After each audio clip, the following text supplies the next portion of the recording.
Now, what do you think I could do with all of these? Let me think.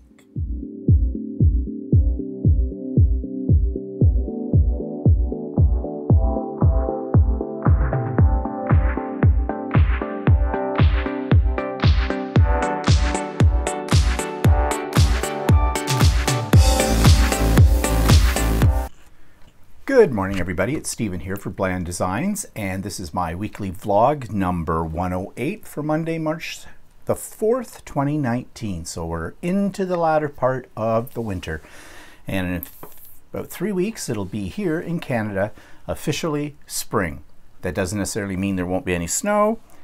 We had a nice storm last April. That was pretty bad. So it's just hopeful thinking. That's all it is, really. So anyways, what have we been up to this week? Well, behind me, you can see my rug. This is the one that I showed on Stephen and Walter Live yesterday, and Walter showed his as well. They're the ones where I had the big ball of quilting fabric, and actually turned out pretty good. It's very colorful. I like the colors in it. That's K-Facet design fabric, which you know I love. And yeah, would I make another one? No. Well, never say never. Walter might make a second one. He's thinking about the retreat we're going to later this week of taking materials up to, if he gets bored with whatever else he's doing, he might start another one of these. I don't know. It wasn't horrible, but it was a tedious project. But it's done, and the end result, I guess, was worth it. Okay, so I'm still working on my quilts from the other two classes that I was taking, and the Roman tile one is coming along, but I still am making blocks for that. And as I said, we're going to a sewing retreat this week. A little bit more about that in a bit. So maybe I'll get a good amount of it done there. We'll see. Okay, now I had my art journaling class yesterday, and we did something a little different, still in the mixed media frame of mind, but what we did were altered objects. And the mission or goal of the class was to bring a found object that was not an art journal. So they could bring a used book, a box, something they may have found in the dollar store that by using stuff in their stash, they could alter it and make it into something else. And well, I'll show you mine. I'm pretty happy with this. It's a little bizarre, but I'm pretty happy with it. I call it Wings of Fury, and there she is. So I found this paper mache, I don't know, torso, basically. Reminds me of what they call a Judy, you know, a dress form. And I covered it in some tissue paper that I think I got this tissue paper in a collection of ephemera that I bought at the London Museum a couple of years ago. I had a bunch of bling laying around, glue gunned those to the waistband, and these are strips of fabric which are by Tim Holtz. He does make fabric as well. In fact, I'm going to be working on a quilt very soon that features his fabric. And I just cut it with pinking shears and glued it around the waist. She's on a little pedestal under here, and you can see the pink flamingos. Pink flamingos, one of the people in the class, Kristen, she had a whole pile of these and gave me a bunch of them, and I thought they were kind of fun, so I want to use them. I used a Mike Deacon piece of chipboard that says art on here. I had these wings in my stash. I had them for another project or something, so they were already decorated. I'd already done some stamping and some colorizing on that, so I put those on the top. And that little chipboard heart, gave her a couple of pasties. Some of the women thought I should have got ones with tassels, made them spin, but no. And this is a piece of costume jewelry that I've got bits and pieces of costume jewelry that I've collected from charity places. You know, like, well, we have Value Village here, which is basically used clothes and everything else. And actually put some on the side as well. And here's the back. And so I wanted to sort of dress up those wings at the back so you can see where I actually glued them to the back of it. And yeah, I think it turned out pretty neat. Pretty neat piece of sculpture. So I'll have to find some place to put it on display. Not sure where. My house is full of stuff that I've created. But anyways, it was fun. And the pieces that everybody made were all very unique and different and all really nice. And speaking of things people make, I have a whole bunch of ATC cards that were made by the ladies in my art journaling group. They exchange ATC cards. I don't get really involved in it too much because you've heard me say before, I'm not a big ATC or card maker. But oh, I just noticed the sun is kind of streaming through that one window, and so I might be looking a little bit washed out. Not much I can do about that. So we'll just go on. So I meant to show you this set of ATC cards a month ago, and I forgot. In fact, I found them in my, what I call my teacher's box that I take with me along with a other pile of stuff for the art journaling class. And so I'm showing them to you now.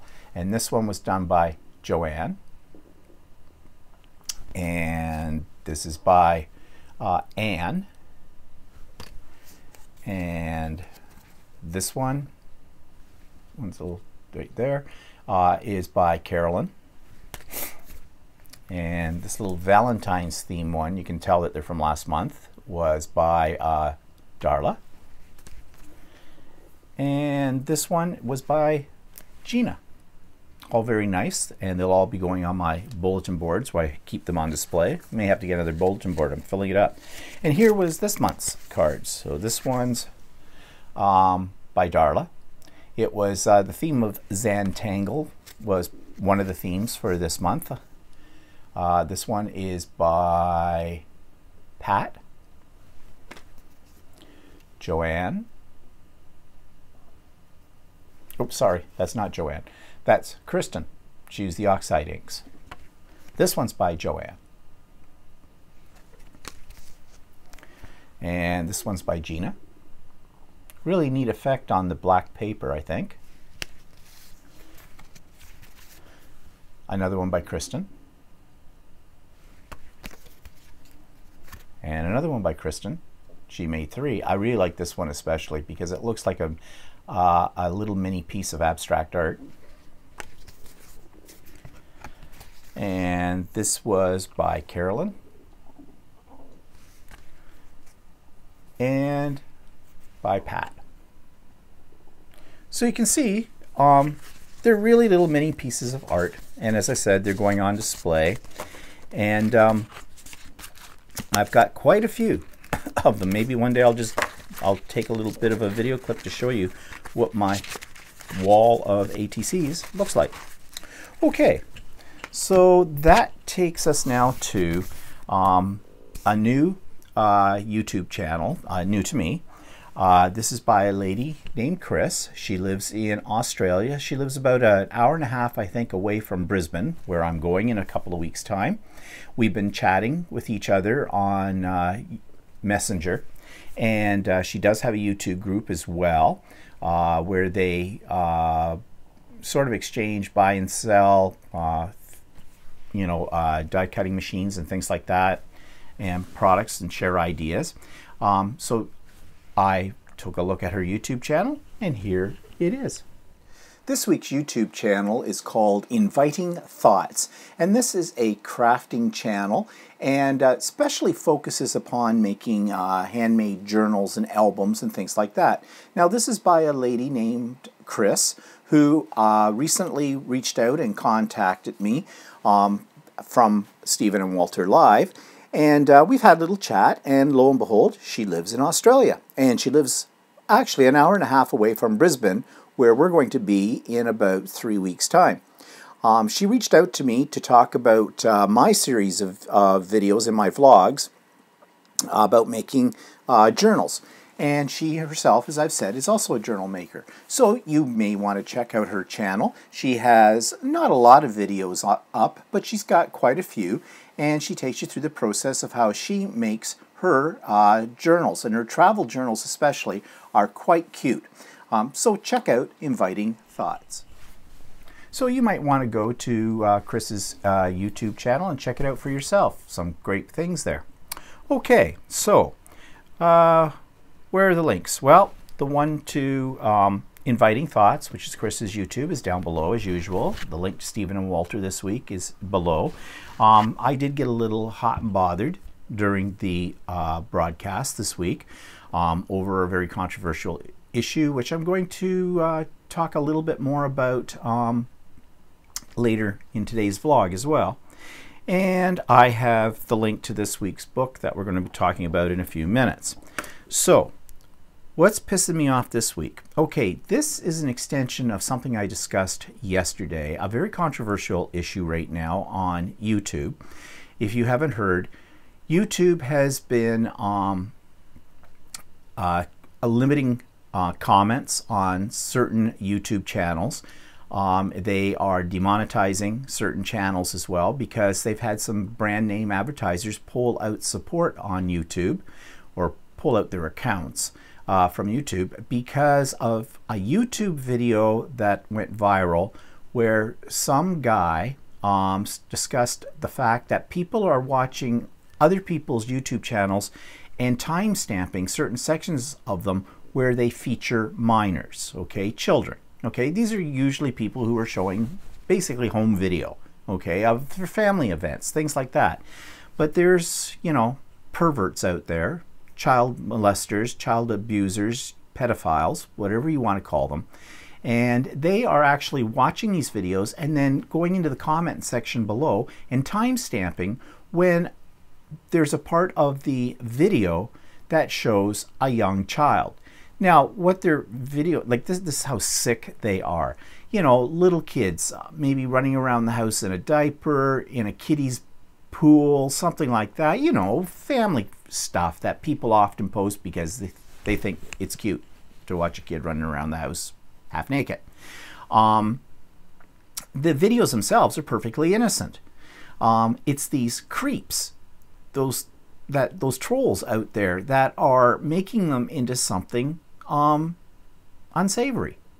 So YouTube has tried to crack down on this, and it's created a lot of problems for a lot of YouTube people who create YouTubes, okay, like me, okay? Now, it hasn't caused me a problem at all. I don't feature children in my videos, ever. I don't have any. So, there you go. And I do have, and this is part of my peeve, I do have an issue with people putting minors, even innocent ones, like innocently putting them up on their videos. I mean, for a lot of reasons. One, I don't care about your kids. They're cute to you, they're cute to your family because you're related to them, okay? They are not the cutest thing since sliced bread to the rest of the world. But, you know, I choose not to make a comment about that in their comment section or anything like that because, you know, if they want to put that up, that's their choice. I don't have to watch it.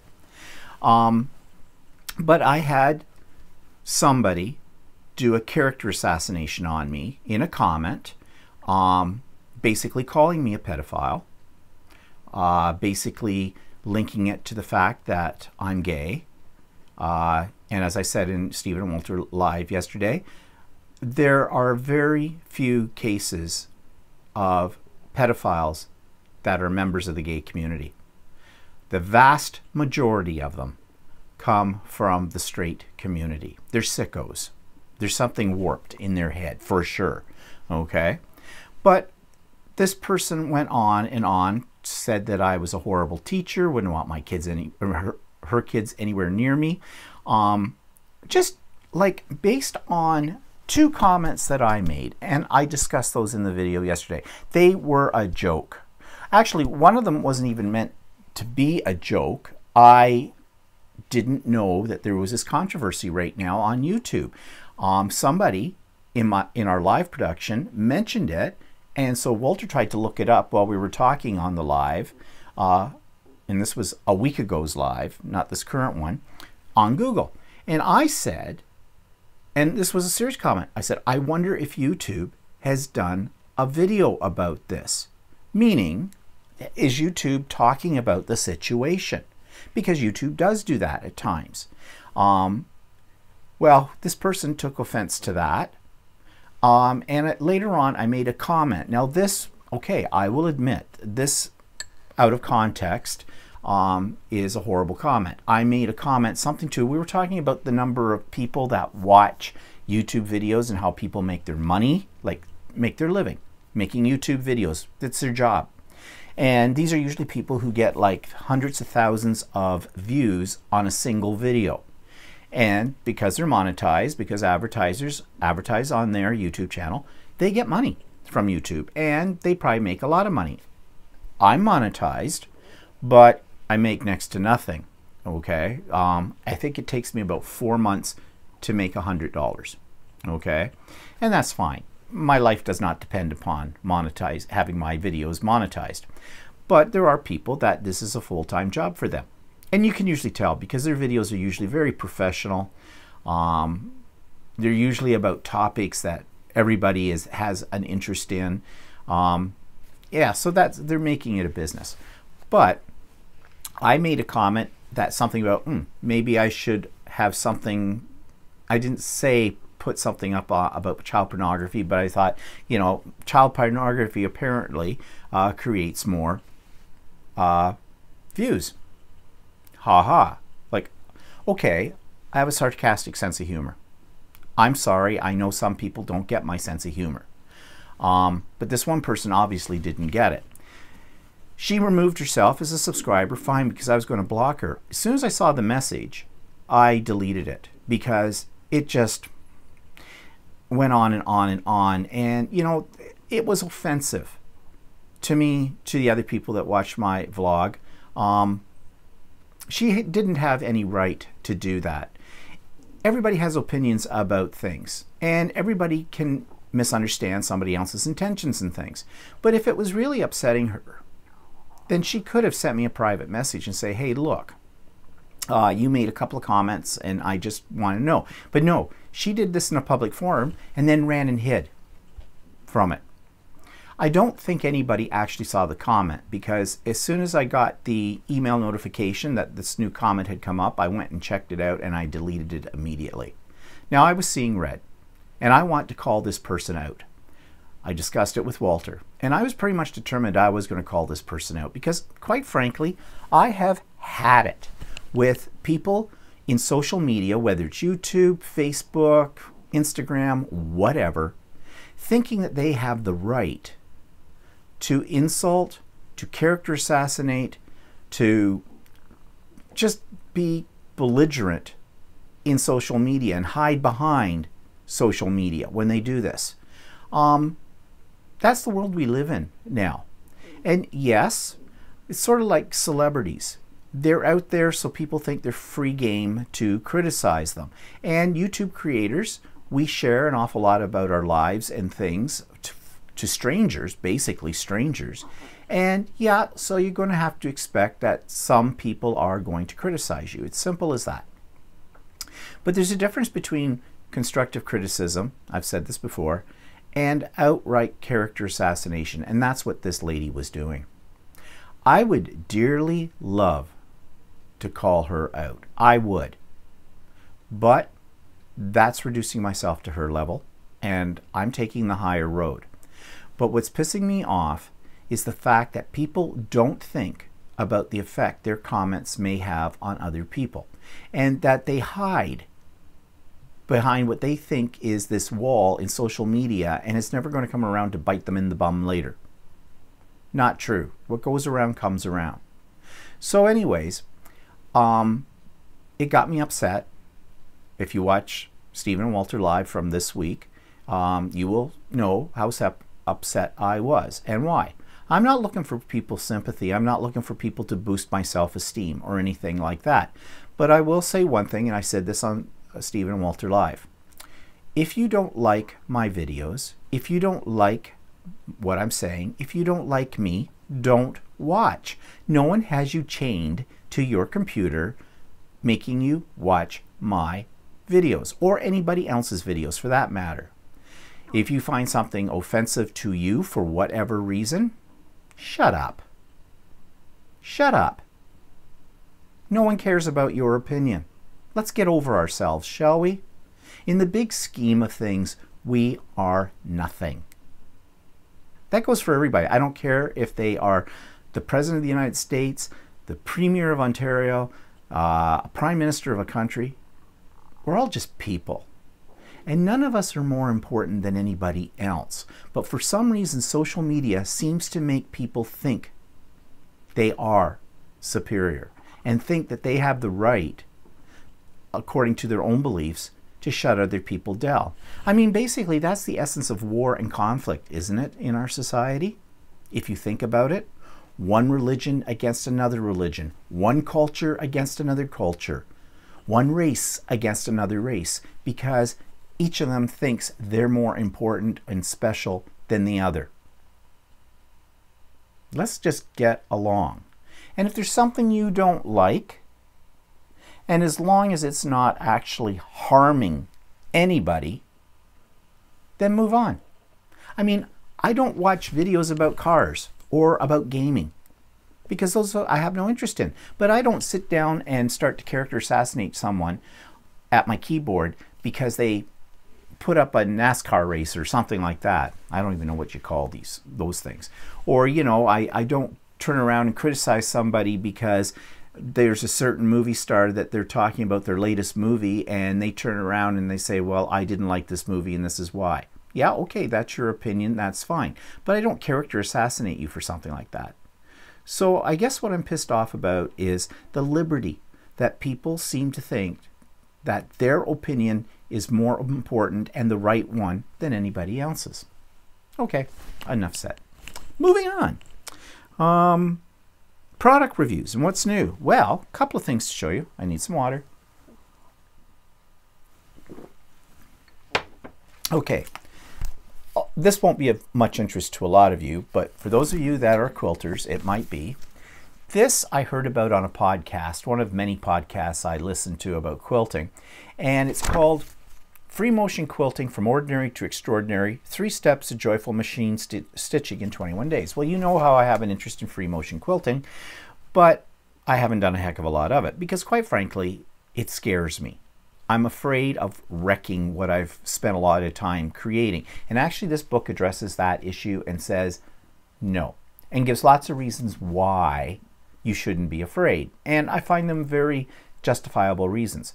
But this is a 21-day program where you spend about 20 minutes each day practicing some free motion skills. And at the end of the 21 days, you're supposed to have gotten a lot better. Well, I can tell you this is working. I've only done it for 2 days, and already I'm seeing an improvement. I'm getting a little bit more comfortable. So I figure if I go through this the 21 days, that maybe I will have the confidence to do this on my own quilts. To this point in time, I've been doing a simple form of quilting. I've been doing something called walking foot quilting, which basically is pretty linear. It's straight lines, some wavy lines, nothing too difficult. And I've done a little ruler foot quilting, not a lot of that, where you have basically a straight edge or a curved edge that your needle can follow around. Free motion is just as it says. It's like doodling, but on a quilt, on fabric. So so far I'm impressed by this book and the way it sets it up, and we'll see how well things progress from there. The other thing I got, and this I'm really excited about. When I was teaching the art journaling class yesterday, and it's in my local scrapbooking store called Class Act, shout out to Class Act, I see this. This is a box, and it's by this company called iCraft. Now, if you watched my series on creating an album, I used one of this company's kits. The kits come in a package that looks something like, let me see here, find one. Looks something like this. This one's the exploding box. I just bought this one. But they have album kits, and they have pre-cut and pre-scored cardstock that you just need to fold, glue, decorate, and you have an album. And that's what I did my last series on.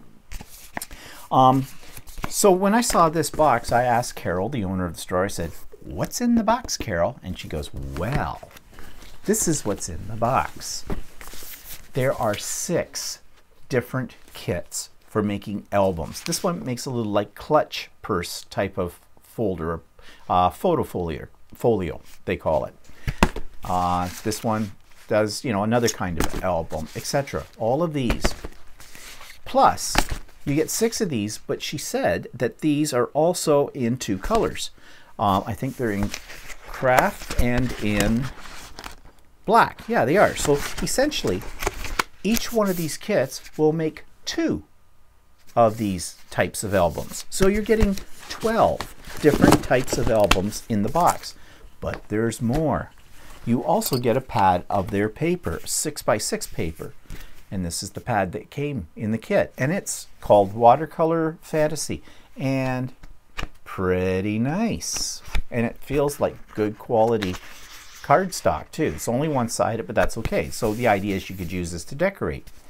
So I also picked up, as I mentioned already, this extra kit, which is the exploding box. So I have all of these now. So what am I going to do with them? I'm going to do a series. So over the next year, probably will be the year, I'm going to have a little segment where I'm working on one of these types of albums. So I'm kind of looking forward to that.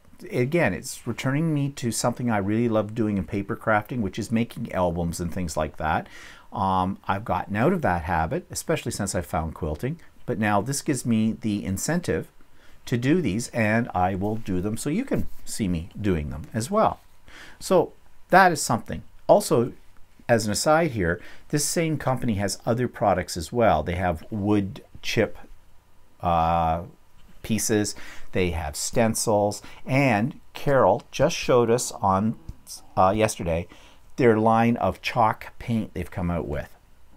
And a bunch of us ordered all the colors. There's about 18 colors. We tried it. Carol let us sample it. And the stuff is great for mixed media because it dries permanent. It dries fast. And you can use it with other mediums very successfully as well. So, and the price point is excellent. Price point is $3.59 Canadian a jar. They're not huge jars, but there's plenty. It goes a long way. A little bit goes a long way. And on top of it all, Carol is going to have a special for those of us that have sort of pre-ordered them, all 18 of them. I think it worked out to something like $65 if you bought them all singularly. But as a group, we got them for $50-some. She took, I think, 15% off of that. So that is a really remarkable price on an acrylic paint, because they are an acrylic paint, but they have that chalkboard finish or chalk finish to them, which is kind of nice. So I'm kind of excited to get my hands on those and play around with them a little bit more. So that was fun yesterday in the art journal class. Had a lot of fun. Okay, so those were the new things. So let's move to the book review for this week. And it's another one about scrapbooks. Comes from my stash, my library. Making gift scrapbooks in a snap. This is pretty good because, you know, you have people out there that scrapbook all the time, but they have friends that don't, and they look at their albums and go, oh, that's really nice. And I'm sure every scrapbooker has been asked at least once whether they would make a scrapbook or not for somebody. It's a lot of work making a scrapbook, and it takes a lot of time. But in this book, they talk about making ones that you can manage in time frame and giving them as gifts, and lots of tips and tricks and pictures about how to do all of this kind of thing. These make a nice gift for somebody. They take a little bit of time, but let's say special event. I know I have made albums for people for anniversaries or birthdays, things like that. And they're always usually well received. So if you are thinking of doing that kind of stuff, this might be the book for you. Now, cost-wise, okay, Amazon.ca. It's expensive. It's $39.81. Okay. Plus, if you don't have Prime, there'd be shipping on that. Originally, this book cost $29.99 Canadian. So Amazon's inflating its price. However, oh yeah, I do know the shipping on it. This makes it even more expensive. $39.81 plus $6.49 shipping. Okay? It didn't fall under Prime, so we have to pay shipping on it. So right there, that puts you at about, for taxes, what, $46? That's pricey. That's very pricey. But there was listings for used versions of this book for $3.48. I have no idea what the shipping would be, because those are usually done by third-party companies, not Amazon, so shipping can vary. With that, also probably depends on where you are in the world as well. But I show you this because maybe you'll find it in your library, maybe you'll find it on a yard sale or something like that, and if you see it and the price is good, I would pick it up if you're interested. Okay, so the link for that on Amazon is in the show notes below. Okay, so we're going to continue on with what I'm now calling my art evolution. I've been doing this over the last few weeks, showing you my early scrapbooks to my latest scrapbooks. I went into my card making, and now it's time to share with you my beginnings in art journaling. So I've shown you my evolution in scrapbooking and in card making, and now I want to show you my evolution into the world of art journaling and mixed media. I got into art journaling because I got tired of scrapbooking, quite frankly, and I started to watch YouTube videos that showed people experimenting with all kinds of different mediums in journals. And I learned that this became known as art journaling. So I started to dabble in this, and I got hooked right off the bat. The thing I like about art journaling is there aren't any rules. And, you know, sometimes you have success, sometimes you have a failure, but you're always learning. The other thing I like about art journaling is the experimentation, using different types of paints, different mediums, things that I probably wouldn't have used in scrapbooking or in card making. So this right here is my very first art journal. And you will see as I flip through the pages my failures, some things that turned out well. So what I'm going to do is very quickly leaf through this in a couple of other journals. I'm not going to dwell on various pages, but I'll talk as I turn pages to tell you what it was that I was thinking at the time or what I was learning. So this was one of the journals that was put out by Ranger. It's a Tim Holtz journal, I believe. And you can see it's been very well used, and it's still holding up, though. That's pretty good. I did a cover on it, such as it is. It's gotten flattened, and the shelves it's been sitting in, my little flowers here, are kind of bent over. But my very first art journal page, I believe, was this one. Now, this isn't much. I was experimenting with color sprays, and stencils. That's what this is. And I even did a little journaling over here on the side, which the point of an art journal is to match your art up with some of your journaling, personal journaling. There's a little bit more over here. It's very hard to see on the camera because it's faded out. As I've said in previous videos, I don't like my own handwriting. So I tend not to journal in my art journal. I tend to use them more as a book where I experiment with mediums and different techniques. And I think here I tried a little resist technique as well. Now this one's a complete mess. This one I was experimenting with laying down a piece of string and then doing some spray inks over this. And at the time too, I was often finishing my pages off with a semi-gloss kind of spray, which made my pages stick together. I did learn over time that there's a couple of things you can do to keep them from sticking. Oh my God, what was I thinking here? It looks like I threw up. There's another one I threw up on. But here I was just experimenting with, again, different kinds of spray and paint. Now, as we go on, this became more of a collage here, so you can see that I was experimenting with collage. I did have a few successes along the way. This page in particular I thought was kind of nice. Here, woo, that's shiny. Ooh, they are sticking together. You can hear that. Sorry about the noise. I don't know what I was experimenting with here, but I did it on a couple of pages. And so you see, in the early days of art journaling, what I was primarily doing was just experimenting with mediums, background techniques, whatever grabbed me. And at first, I was really uptight about the fact that what I was creating looked to me like a mess. And, you know, because when you're doing scrapbooking, things are a little bit more precise. Yes, you eyeball your pictures in and things like that, but I find it a little bit more precise. In this, well, you have blank page syndrome. And I think that's why I was experimenting with some backgrounds as well. This one wasn't too bad. because if staring at a white page, it just overpowers you and you just get nothing done. Sometimes I get some new rubber stamps or new stencils, so I experiment with those in different techniques. Same here. And it just goes on. But really, if you take a look at these pages, they're more or less backgrounds. They're not really full-fledged art journal pages, at least in my opinion, because there's no real organization to them. You know, there's no structure. This one I kind of liked, but again, no titles, nothing on them. So in a sense, that's really badly stuck. Ooh, yeah. Really, these are just backgrounds. Now this is one, you have seen this one, because I've used part of this one as my opening introduction to all of my vlogs. Whoa, that one looks like a rainbow threw up. And then, of course, I got into iridescent mediums.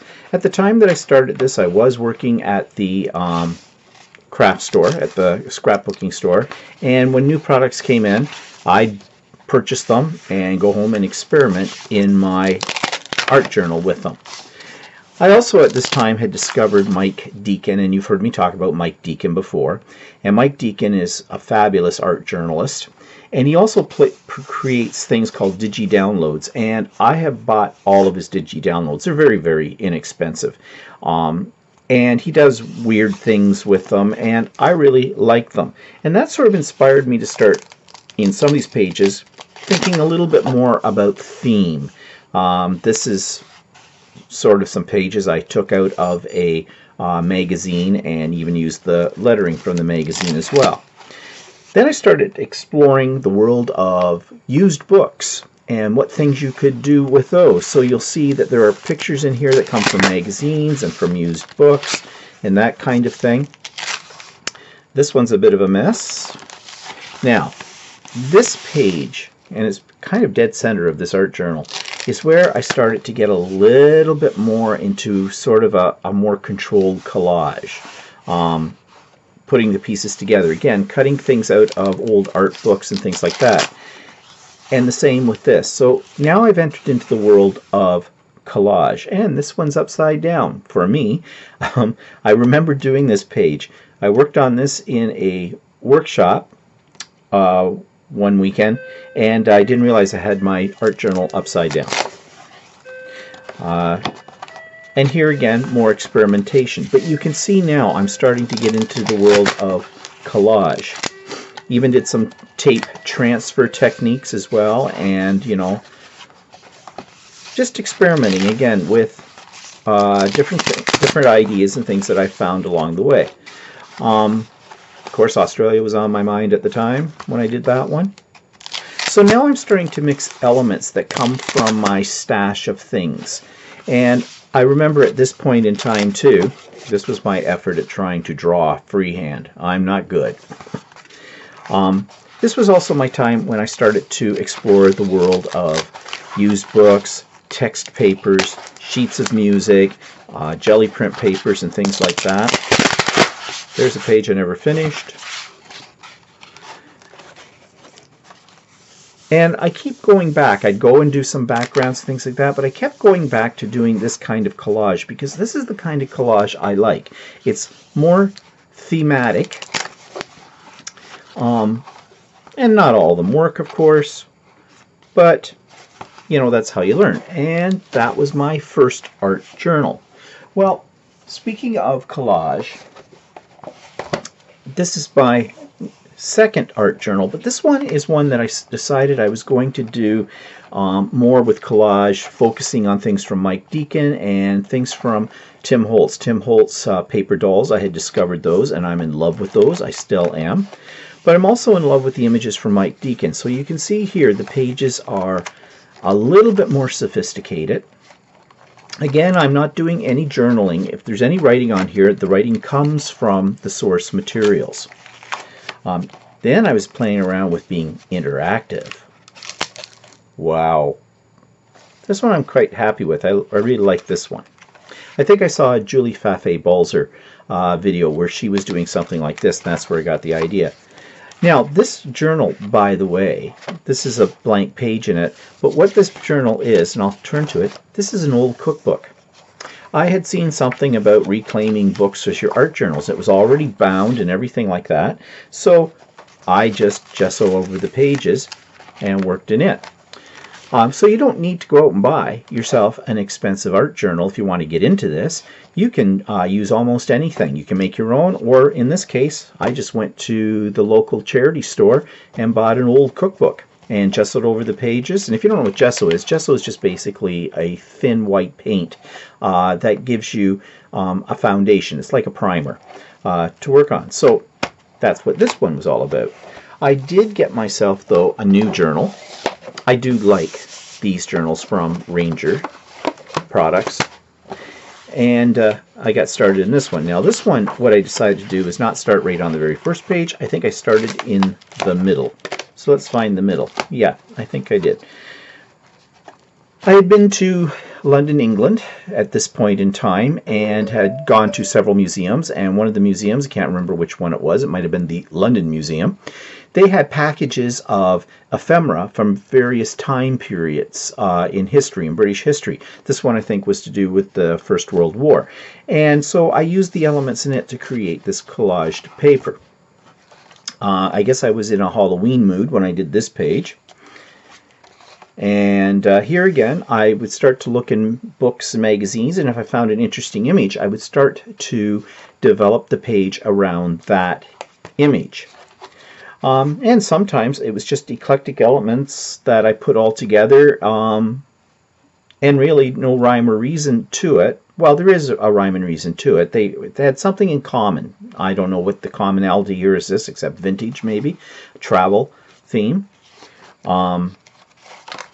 And here again, just with leftover elements, things I had left over from other pages, I keep them and I go through them. Now again, here's one of these interactive type of pages that I did here. And let's go over it. Let's see here, I started there. And again, you can see that, you know, I was just going for interesting images.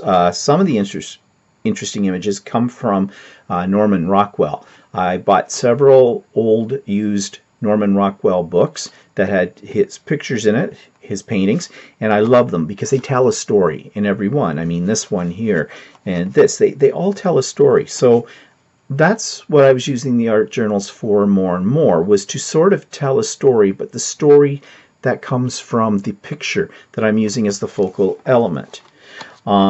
This one is another interactive page. We're using some tags. I was experimenting with how to make things a little bit more interactive. Similar with this one. And if you notice this one, it's got a little pop-up. That's kind of fun. And this idea probably comes from my card making experience as well. This one I think I did a couple of months ago during one of my art journaling classes. Again, these images came from one of those ephemera packs that I talked about that I bought in London. And yeah, lots more to go in this particular album. So in a sense, my evolution in art journaling, you can see it. I started with just playing around with backgrounds and with product, and moved my way into starting to tell a story by whatever the focal image was telling, or creating a story around the focal image, and being a little bit more sophisticated in my collage.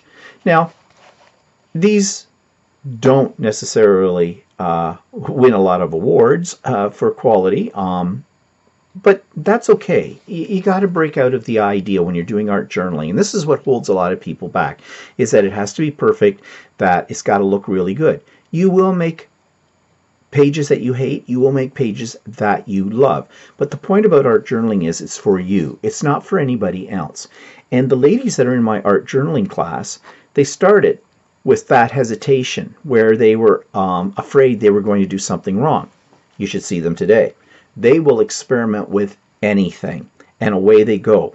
And the thing about art journaling, which is maybe a little different from scrapbooking or card making, is that, well, in scrapbooking, we're trying to collect our memories and, so we can look back on things and remember what had happened at that time.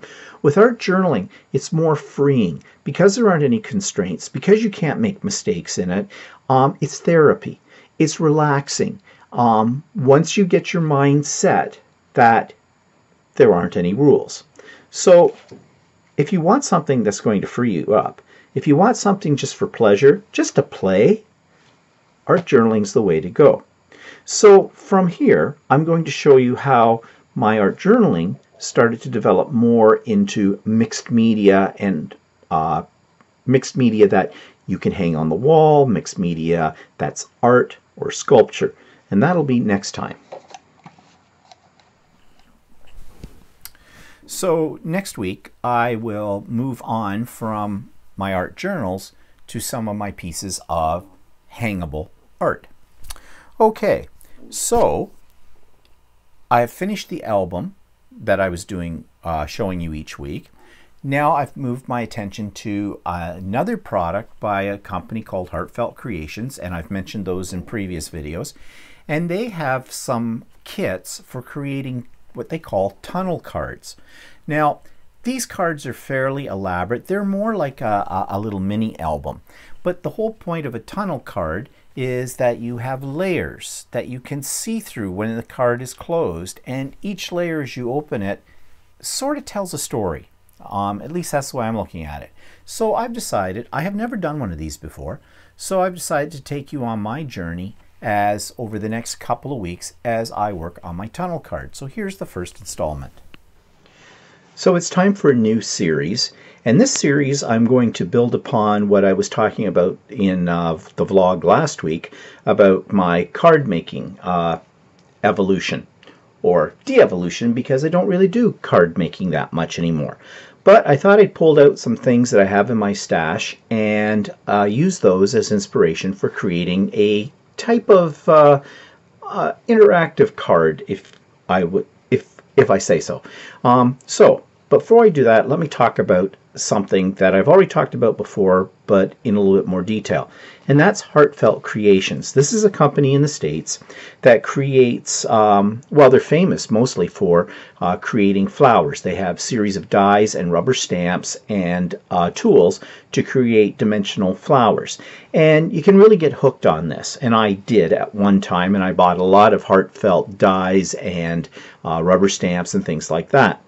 But I grew away from that as time went on, and quite frankly, the company has not come out with anything that's really all that new and exciting in quite a while. It's all a variation on a theme. It's all very lovely, I will tell you that, and there are many people that will buy complete sets of anything that's new, any of their new products that come out.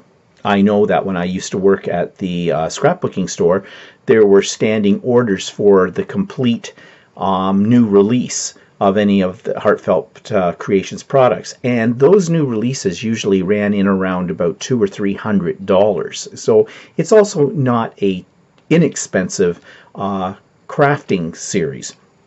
So I did collect some of their things.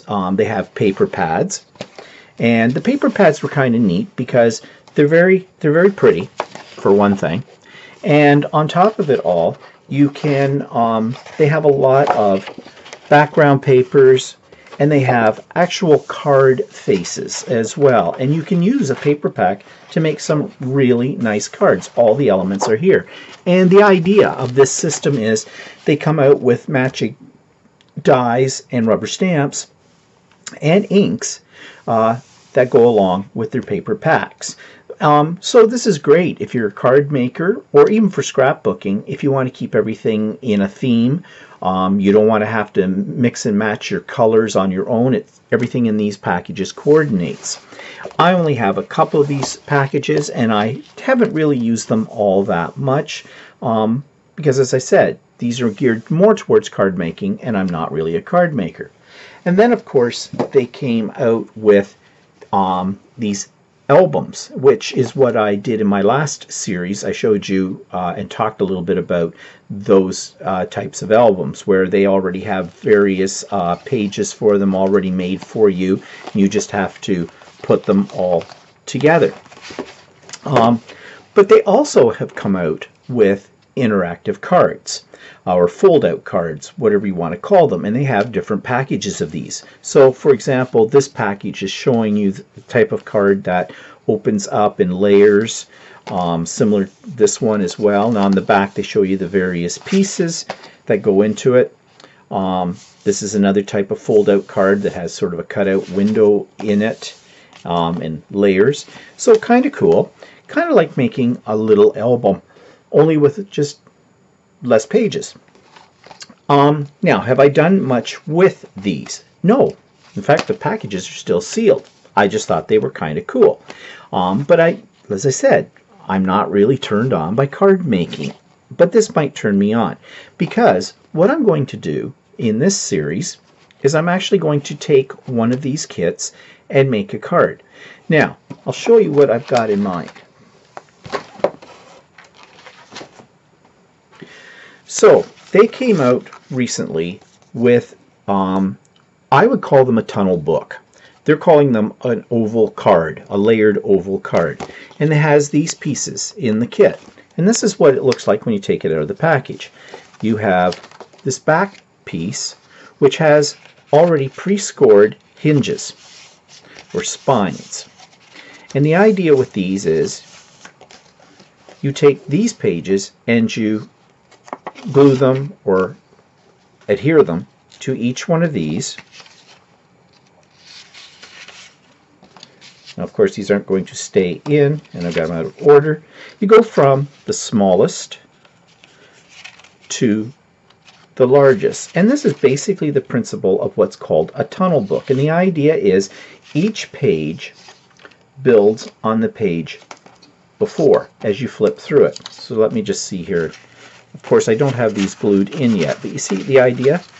I don't know how well that shows up, but you have these holes and they get progressively smaller, and you have pieces, I'll show you a picture here, that overlay each one. So it's like a layer. That's why they call it a layered oval card. If you look up tunnel books on YouTube, you'll find lots of videos where people make these kind of things. They're kind of cute, and there's something a little different. And I've always wanted to make a tunnel book, but I've never ever gotten around to it. So this is going to kill two birds with one stone. I'm going to make an interactive card, and I'm going to essentially use the principles of making a tunnel book. So these are going to be my foundation pieces, which I'm going to add paper to. Now, I only have 2 pads of the Heartfelt Creations paper, and they're very flowery. They're very pretty, but I want something that is a little bit more my style. And so I've gone to my graphic 45 pads, which you know I have a lot of, and this is what I'm going to use as my inspiration and my elements in the card. This particular package I have never used. It's called Café Parisien, and it's got this French theme to it, and I just love this first page. All these elements. I mean, this on its own could be a page, but I'm not going to leave it like that. I'm going to fussy cut out of this some of these elements to, you know, make my layers in my card. But I'll just flip you through this because this is what's giving me inspiration here. So of course they're double-sided pages, so you have, you know, some here and that. You know, turn it sideways, and you get 2 of each sheet. The colors are kind of interesting as well. They have these little cutouts, cutaways, whatever you want to call them. There's some text things, so I think I could include some of that. And it's just really nice. But when we get near the back, well, there's pieces here that you could fussy cut as well. I'm looking at this, some borders, more fussy cut, things like that.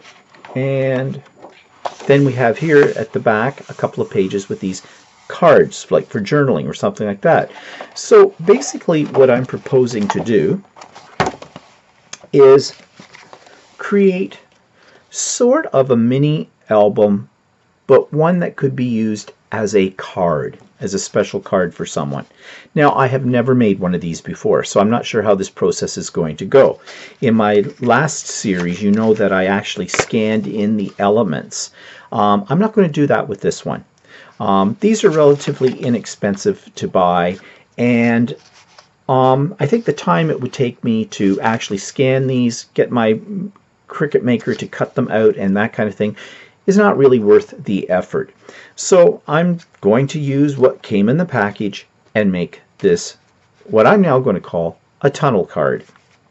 And so I will come back and show you the very beginnings of this when I get started.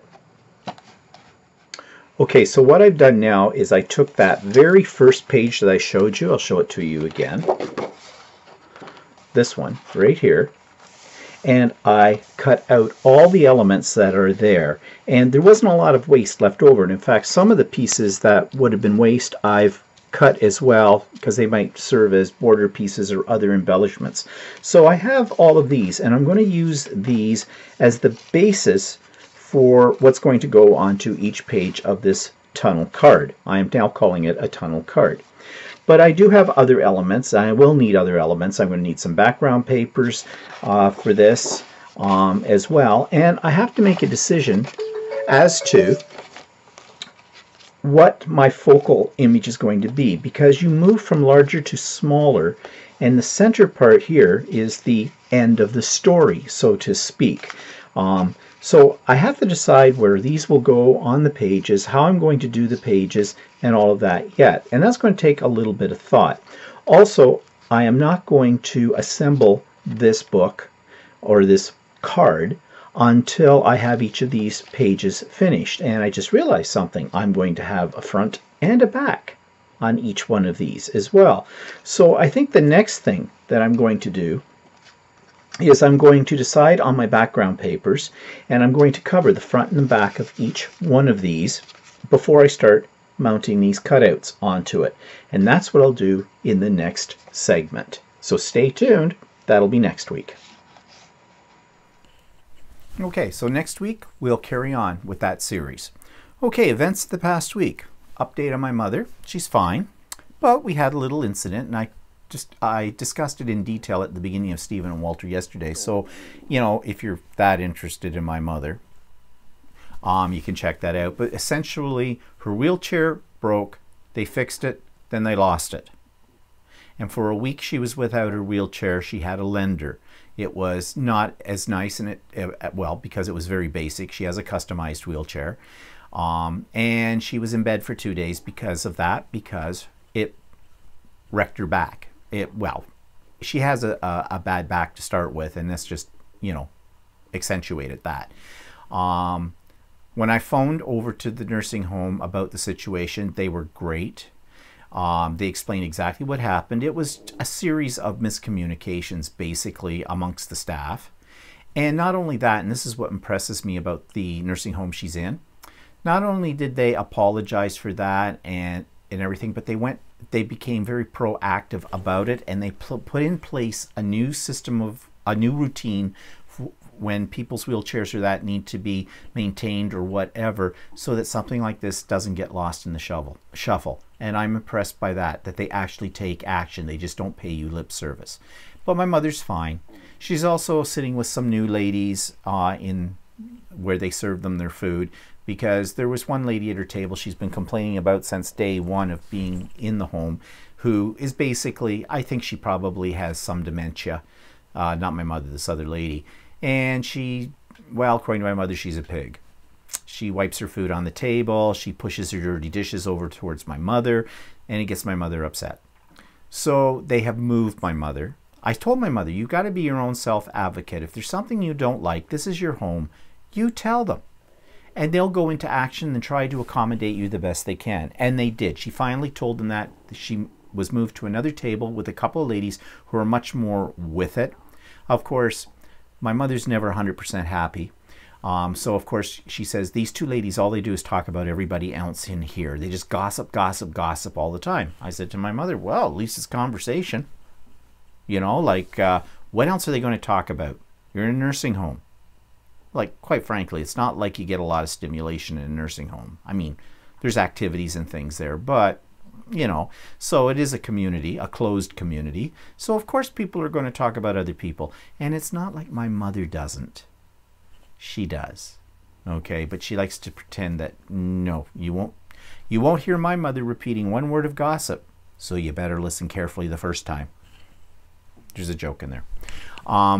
So anyways, but I think this is better for my mother to be with these two ladies, although I think she's already offended them once, but the beauty of it being in a nursing home is they don't really remember.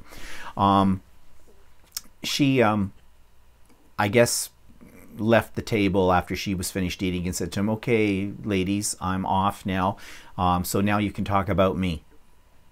And she kind of laughed. Well, my mother was making sort of a joke, at least the way my mother tells it.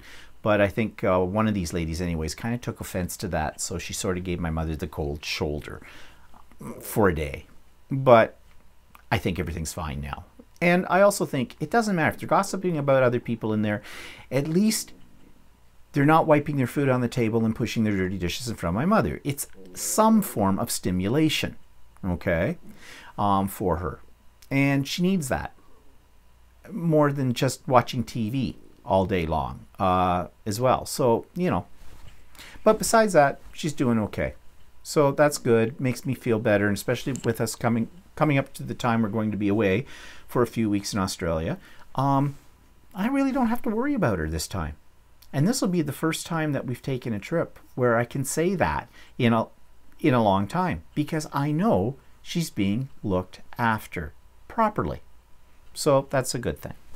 Okay, I already talked about the art journal class. Walter's been baking. Now, we're going to this sewing retreat coming up this week on Thursday, and we're gone for 4 days. And this should be a hoot. And we have some things planned that we want to do that'll be kind of fun with the other ladies. We're the only guys at this event. I'm not sure how many people are going to be there, probably about 40, something like that. Really looking forward to it. I don't know how I'm going to get all my stuff in the car, and Walter's stuff too, because I think I'm going to take 2 sewing machines. Originally, I was only going to take my lightweight sewing machine because I'm doing primarily piecing. But I have been doing some embroidery for another quilt that I'm creating. It's my show quilt, which I haven't talked all that much about because it's not ready for me to really show you it. But I'm doing some embroidery on that, and some freestanding applique kind of embroidery. So I've decided I'm going to take my big machine, which weighs a ton, along with its embroidery unit and the hoop and the whole bit. But I'm thinking I'm going to take both sewing machines. Apparently this is not uncommon at this. A lot of the ladies bring a couple of sewing machines with them. But I'm thinking, well, my one machine is doing this embroidery, because these pieces that embroiders takes about an hour and a half for each piece, and I need about 4 more of them. I can be piecing with the other machine. All depends on how much we can get in the car. So I think we can get it all in. So, you know, we're going for 4 days, but we're packing for 4 months. That's kind of the thing. But it should be fun, looking forward to it. And they have a snack table, and everybody kind of brings stuff to put on the snack table. And the idea is, you know, throughout the day you get the munchies, go to the snack table and help yourself. Well, they had one of those at the Guild retreat I went to a few weeks ago. And I was a novice. I brought 3 cans of Pringles potato chips. I don't think those potato chips were ever opened. But everybody else was bringing, you know, cookies and cake and little homemade goodies and things like that. And I thought, okay, missed the mark on that one. Not going to miss the mark on this one. But Walter decided he was going to cook for it. So he made brownies. They're not special brownies, they're brownies. We've got that. And then he was in a cooking mood, so he's making cheese cookies as well. And if you're interested in what cheese cookies are, they're kind of a Dutch thing. They're delicious, absolutely delicious. They're savory. People on Stephen and Walter Live were asking about what goes into them, so we have posted the recipe for cheese cookies in the show notes for Stephen and Walter Live, the one that we did yesterday on Sunday. So if you're interested, take a look at that.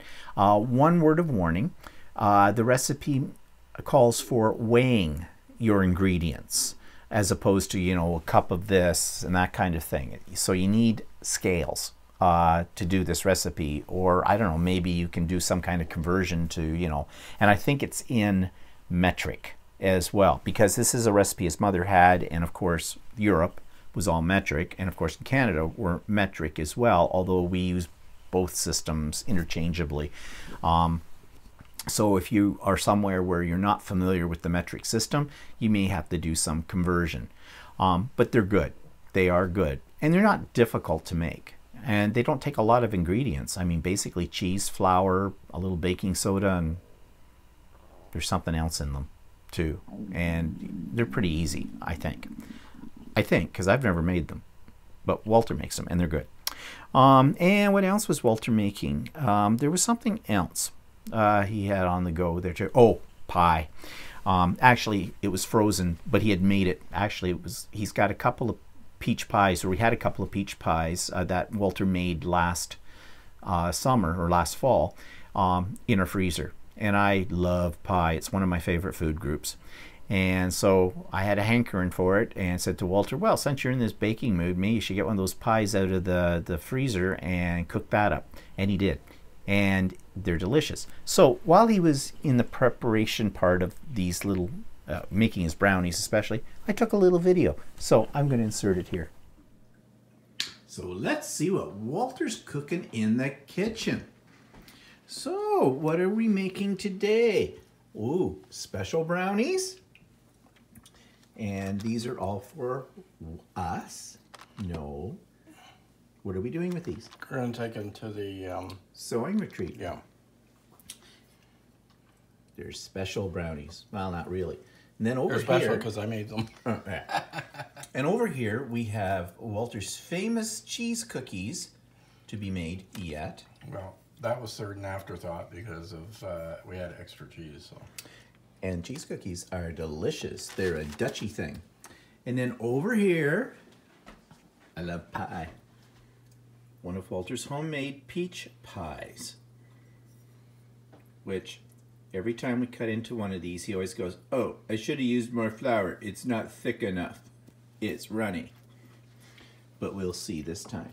And what are these? Brownie leftovers? Yeah, leftovers. They're the hard crust yummy. on the outside. Mmm, yum, yum, yum, yum. We'll just eat those all up. Now that may have made you have a craving for brownies. I don't know. So what else? Oh yes, I got to bartend on Friday night at the art gallery. Now you know that on the first Friday of every month at our local art gallery where we volunteer, although we haven't been doing a lot of volunteering lately, but we used to volunteer a great deal for the RMG Fridays. And we stopped doing that actually because we were gallery attendants and they don't really need gallery attendants. And I used to be a docent. I'm not anymore because they got rid of all the docents. So I have no idea what's the history, the story behind the latest displays. So I can't talk to people about them. When I was a docent, we would be briefed about this, have these curatorial talks they were called, and we were given printed material to study. And then I could, you know, give people tours. But they got rid of us on that. Well, the convener for the art gallery for special events, which includes bar, asked me if I could bartend for this last one. And I said, sure, because I love tending bar. I have something that we call, in our country, we call Smart Serve, which is essentially a course you take online, and then you get this card. And they usually, part of their liquor license or whatever that they get for special events, it states that whoever's a server has to have a Smart Serve certificate. Well, I have one. So I said, sure. Now, I thought this was a volunteer position, and that was fine, you know. Lo and behold, it was not. I get paid, and I get tips. I don't think I've ever gotten tips in my life because I've never done a job where there's tips involved. So it was a very enjoyable evening. I enjoyed working the bar. I was busy all the time, and I like that. That's one reason why we don't do gallery attend anymore, because we're standing there twiddling our thumbs and it's just boring and it makes the night very long. But being a bartender is much more interesting, and you meet some interesting people too. I had one lady came up, well, she was, well, lady, yes, she was probably in her mid-20s maybe with that. She orders a beer. So I get her a beer, I open it up for her, and I say, that'll be $6, please. And she's looking in her purse and her wallet. She has absolutely no cash on her. And she was there with a girlfriend, and that girlfriend didn't have any cash because these are millenniums or whatever, and they don't carry cash around much anymore. They pay for everything on a debit card. We don't take debit. So there we are. She can't pay for the beer. So, you know, I said, okay, fine. I just set it aside, and off she toodles. I was able to pawn it off on somebody else a little bit later on. I don't know if that's, you know, really proper etiquette, you know, when you're serving at a bar, you know, because it's already been open kind of a thing, but they didn't seem to care. So that was fine. And I mean, I kept it cold. I put the cap, tried to put the cap back on it, like sit on it, so, you know, it wouldn't go flat. But it was only within a few minutes anyways that somebody else wanted that same type of beer, so there you go. Had another lady who had a difficult time ordering wine or beer. We had what wines we have available and what beers we have available on display at the bar. I usually still have to say to people, okay, they say, I'd like a glass of white wine, please. We have 2 white wines. I say, well, do you want Pinot Grigio or do you want Riesling? And the same with the reds, 2 different reds. And that's fine. Then there's about 4 different beer selections as well. Well, this lady comes up and she says, I'd like a glass of white wine, please. And I says, okay, would you like Pinot Grigio or Riesling? And she says, I'll have the Chardonnay. Pinot Grigio, Riesling. Neither one of these sound like Chardonnay. Okay? I says, well, I'm sorry. I said, we don't have any Chardonnay. We just have Pinot Grigio or Riesling. Oh. She did what I'm just doing with you right now. Just went like comatose, staring at me. Then she looks at, well, do you have beer? Uh-huh. See these 4 bottles here? That's beer. That's not how I said it. And I says, yes, we do. We have 4 different ones to choose from. So she looks at all 4 of them. I tell her what they are. And she orders something again that's not in that list. I went, I'm sorry, we don't have that. These are the only 4 beers we have. Oh. Okay, wake up. So she says, okay, well, I'll have, and she names 1 beer. And I said, okay, great. I get that up for her. I open it up. I put it up on the counter. Said, that'll be $6, please. And she goes, oh, no, I didn't mean that one. What I really meant was this other one. Whoa, read your mind. No. I went, okay. Took the other one down, opened up the other one, put it up there. That'll be $6, please. Then she hunts through the purse for the money and hands me a 50. Well, luckily, it was later in the evening, so I'd already built up a fair amount of cash flow, so I could break the 50. But, okay. You know, that's what makes bartending interesting. And then one guy decided that the bar was now going to become his place to stand. Well, the bar is portable. It's only about, you know, 5 feet long, kind of a thing. It's on wheels. And he's standing there, and there's people behind him. He had to tell me a joke. I think he'd been to the bar several times, and I was kind of watching him because part of what they train you in when you do the smart serve is to detect when, you know, you should be cutting people off. And I was getting to the point where I'm thinking, okay, I may have to do this with this guy.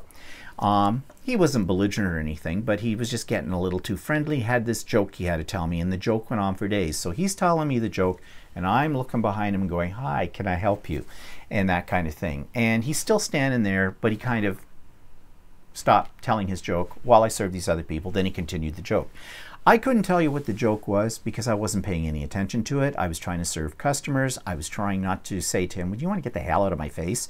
You know, I was trying to, you know, give him subtle hints that maybe this isn't the time for that. But anyways, he finished the joke and I went, oh yeah, that's funny. I've never heard that one. He says, you haven't? Well, I really didn't hear the one you just told me now either because I wasn't paying any attention, but no. But anyways, the evening went along fine. I think they'll ask me to do it again, which is great. And I made money. Tips. Holy crap.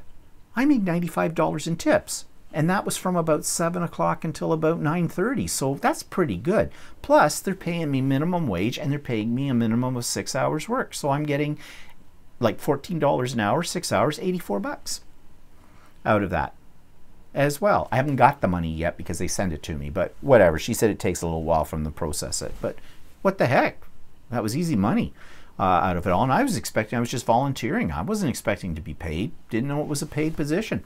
So anyways, that was fun. Now Walter wants to get his smart serve too. And maybe the 2 of us can work the bar. That could be fun. So anyways, yeah, small things amuse me. Okay, so I've already talked about what's coming up, and that's the sewing retreat. And one thing I do want to mention about that in terms of Stephen and Walter Live this coming Sunday, I think there'll be no problem coming on at the usual time, 4:00 p.m. Eastern Standard Time, because the sewing retreat basically ends after we've had lunch on Sunday, and we're only about an hour and a half's drive, if that, away from home. So we'll probably be home plenty of time to do Stephen and Walter Live. And we can tell you all about the things that happened at the retreat.